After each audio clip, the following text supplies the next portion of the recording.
Nk'uko bitegerezwa tuzobandanya ducungera amahoro n'umutekano. Uwuzohirahira agashaka kuwudurumbanya azofatwa nk'umwasi w'igihugu aronke igihano kimubereye.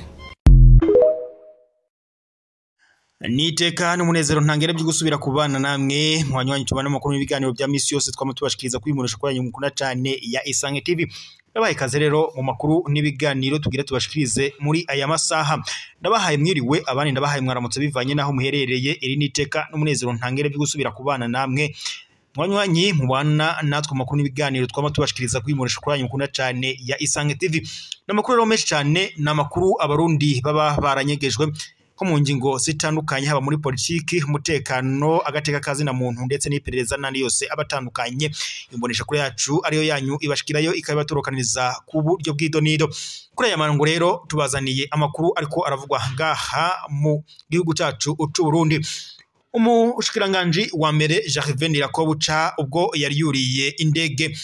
Kuri ubu ngubu amakuru duhawe n'amasoko yacu nuko indege yari mureruye irasiwe ngaho i Bujumbura. Namakuru rero dushikirijwe n'amasoko yacu nyene ngaho i Bujumbura. Murabizi neza kuva mwijoro ryakeye imigwi itandukanye yabisakiranyije ngaha mu mugwa mukuru w'ubutunzi i Bujumbura. Nyuma yuko rero umugwi wa FRB ugabishije uvuga ko ugira ugabi igitero umwami w'u Burundi yari yagabye ndetse avuga ko agiye kwihuza n'imigwi yose itandukanye kugira babe batera igihugu c'u Burundi ngo bakure ko intwaro ya CNDD FDD irongowe na Evariste Ndayishimiye. Namakuru rero yashikirijwe ku mugoroba ndetse binavuga ko umugwi twaje urwanisho wa Red Tabara wace wifadikanya na FRB nyine y'umwami bavuga ko bagiye kwihuza n'indi migwi itandukanye ndetse byana makuru yamye acaracara avuga ko n'umugwi wa M23 woba ugira wifatanye n'uyu mugwi nyene witwaje ibigwanisho wa FRB. Amakuru twahawe n'amasoko yacu umugwi wa M23 kuri ubu ngubu biravuga ko umaze gufata ibice bitandukanye usatira Republika y'u Burundi. Perezida w'u Burundi Evariste Ndayishimiye afise ubwoba ntangere ndetse kuri uyu mwanya asohoye amajambo ateye ubwoba avuga ko rero bagomba gucungera umutekano w'u Burundi kuko wamaze gutosekara. Makuru rero amazi iminsi acaracara ku mbuga ngurukana bumenyi zitandukanye. Ingabo z'u Burundi zishika ku 15 ku munsi w'ejo zararungitswe muri Republika Iharanira Rusange ya Kongo gufadikanya n'igisoda ca Kongo FARDC guhangana n'umugwi witwaje ibigwanisho wa M23. Mu makuru rero twahawe n'amasoko yacu bivuga ko mu 115 by'abasoda b'u Burundi bari bamaze gushakanwa muri Kongo ngo baciye bajanwa mu ukibaya aca Rusizi. Gusa amakuru amatwi adusumira atubara ko ubwo abo basoda bashikagayo intambara n'ubundi yacitangura ndetse umugwi witwaje ibigwanisho wa M23 uca urasa abacika amajana 9 mu basoda b'u Burundi. Igisoda c'u Burundi rero kirabandanya gihonera muri Republika Iharanira Rusange ya Kongo. Igi rero ikaba ari ingingo perezida w'u Burundi Evariste Ndayishimiye adaha agaciro ndetse biranavugwa ko bamwe mu basoda bafatirwa muri Republika Iharanira Rusange ya Kongo leta y'u Burundi ibihakana ngo igacivuga ko ari abanyamahanga cyangwa se yoba ari ikigwi c'abaroberi. Leta y'u Burundi rero iyowe na Evariste Ndayishimiye irabandanya yohereza abasirikare muri Republika Iharanira Rusange ya Kongo. Ivyo leta y'u Burundi ndetse n'abanyagihugu b'u Burundi badahengeshanya kwitotomba bavuga ko perezida w'u Burundi abandanya kugandagura abana b'igihugu c'u Burundi. Amakuru kandi amatwa dusumira atubara ko perezida w'u Burundi Evariste Ndayishimiye hoba hari amadolari yaba yarariye.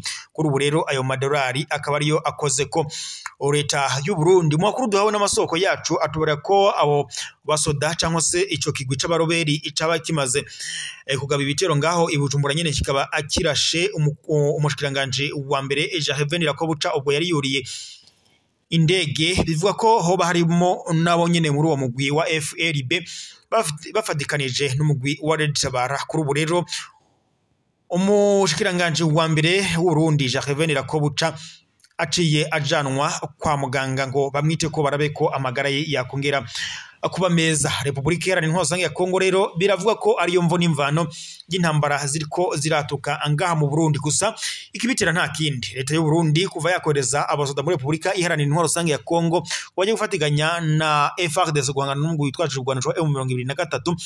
M23 yarashavuye mu minsi iheze. M23 irongowe na Colonel Nanga yasohoye itangazo rigabisha Burundi risaba Prime Niyongabo gukura abasoda b'u Burundi muri Repubulika Iharanira Intwaro Rusange ya Kongo. Bari bamuhaye amasaha 48 gusa ngo abasoda b'u Burundi babe bavuye ku butaka bwa Repubulika Iharanira Intwaro Rusange ya Kongo. M23 rero ivuga ko igisoda c'u Burundi ataco kiriko kiragwanira ngaha muri Repubulika Iharanira Intwaro Rusange ya Kongo. Ubwo rero mu minsi iheze inama y'abakuru b'ibihugu bigize umuryango wa Afrika yunze ubumwe yateraniraga muri Ethiopia ya Addis Abeba. Bari bagira bashakire hamwe umutekano wo mu karere k'ibiyaga binini, ndetse barabe n'ukuntu ingwano ziri mu buseruko bwa Repubulika Iharanira Intwaro Rusange ya Kongo yorangira. Perezida Burundi rero yashingiye ku ntahe ivuga ko ngo gufatikanya na leta ya Kongo guhangana n'imigwi yitwaje ibigwanisho ngo byari biri mu nama yari yagiriwe muri Nairobi, ndetse bumvikana ko ngo ibihugu bigize umuryango wa Afrika y'ubuseruko EAC bose bagomba kohereza abasirikare muri Repubulika Iharanira Intwaro Rusange ya Kongo guhangana n'ujya mugwi witwa n'imigwi yose yitwaje ibigwanisho ikorera mu Repubulika Iharanira Intwaro Rusange ya Kongo. Perezida Burundi rero yifashishije iyo ngingo acavuga ko agomba koherezayo abasoda. Gusa abarabira hafi iby'urugamba rubera muri Repubulika Iharanira Intwaro Rusange ya Kongo ndetse n'abahinga mu vya politiki babandanya bavuga ko Perezida w'u Burundi Evariste Ndayishimiye ngo ico yakoze atari ugutabara ahubwo yoba abifisemo inyungu ziwe bwite. Kubera rero izo nyungu bwite zitumye abasoda b'u Burundi babandanya kugandagurirwa muri Repubulika Iharanira Intwaro Rusange ya Kongo. Ku rundi ruhande kandi amatwa dusumira avuga ko Perezida w'u Burundi yoherezayo n'akagwi kwaba kugwaruka nyene go mu mugambwe SNDD FDD ruzwi nk'imbonera kure ngo zije muri Repubulika Iharanira Intwaro Rusange ya Kongo guhangana n'umugwi witwaje urwanisho wa M23.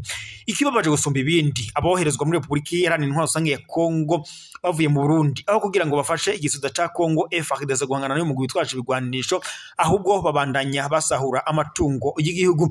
Mu minsi iheze twararonse amakuru adushikiriza umwe mu bahagarariye imbonera kure yashitse muri Kivu y'umumanuko atangura ngo yaciye yinjizwa mu bajenerali ngo ndetse bakomeye. Kuri ubu ngubu rero binavuga ko ngo yoba afise amatungo menshi cyane yakuye muri Repubulika Iharanira Intwaro Rusange ya Kongo.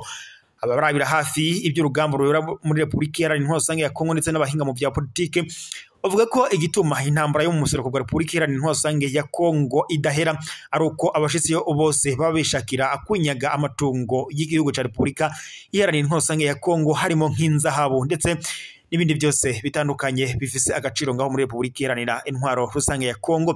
Mu makuru rero twamaturonswa n'amasoko yacu muri Repubulika Iharanira Intwaro Rusange ya Kongo, kuri ubu M23 bivuga ko yaba yaramaze gufata Bukavu, ndetse amatwi adusumira avuga ko mu minsi itari myinshi cyane M23 iraza kwishikira mu Burundi ngo kubera ko kuva i Bukavu werekeza Bujumbura ari hafi cyane. Perezida Burundi rero afise ubwoba ntangeriko uyu mugwi witwaje ibigwanisho uzohava ushika mu Burundi, ndetse yashimikiye kuri iyi ngingo acavuga ko agira akaze umutekano w'igihugu ciwe c'u Burundi, ndetse yatangura kohereza ingabo ku mipaka itandukanye yohereza abasuda batandukanye. Munavyumvishe mu majambo ku mugoro wejo yashikirije avuga ko ngo agomba gukaza umutekano akoreza abajejwe umutekano ku bice bitandukanye, haba ku mupaka uhuza u Rwanda n'u Burundi ndetse no ku mupaka uhuza Repubulika Iharanira Intwaro Rusange ya Kongo ndetse n'u Burundi. Perezida w'u Burundi rero mu bwoba ntangere arafise ubwoba ko umugwi witwaje ibigwanisho wa M23 uzohava umutera. Gusa amakuru adusumira akuvuga ko mu gihe n'ubundi Perezida w'u Burundi Evariste Ndayishimiye atakumva ingingo y'itangazo yoherejwe na M23 rimugabisha gukura abasirikare muri Repubulika Iharanira Intwaro Rusange ya Kongo, umugwi witwaje ibigwanisho M23 uzohava wishikira ugaca ushika mu Burundi kandi ngo uzomuha isomo rikomeye. Kuva rero umugwi witwaje ingwanisho wa M23 wakongera kwadukana ingwano mu mpera z'umwaka wa 2021 iramaze gufata ibice bitandukanye muri Repubulika Iharanira Intwaro Rusange ya Kongo.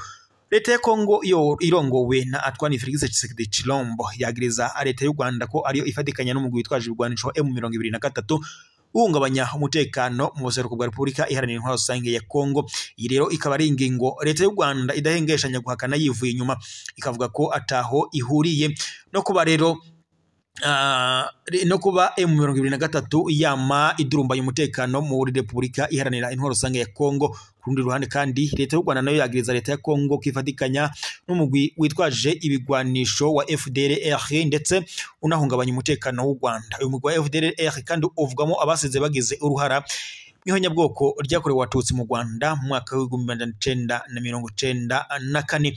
Perezida w'u Burundi rero nyuma yuko yumvishe umushikiranganje wa mbere w'u Burundi Jean Ndirakobuca yari yuriye indege aciye atanga itangazo ko bagomba gukaza umutekano mu gisagara c'ubutunzi i Bujumbura, ndetse anashize ko imipaka yose igomba gucungerwa umutekano. Ahamagaye indongozi zijejwe umutekano guca zose zifata ingingo yo gucungera umutekano. Reka rambe sozere amakuru yacu ngaha, turaza gusubira mu makuru ataha, mukomeze mugire ibihe byiza. Turaza gusubira mu makuru yacu ari buze kuba adushikiriye duhawe n'amasoko yacu ari ijya nino hatandukanye. Kaze rero mwe Barundi namwe Barundi kazi mu makuru twanaga mu biganiro twashikirizaga kwimurisha kuri yanyu mukunda cyane ya Isange TV.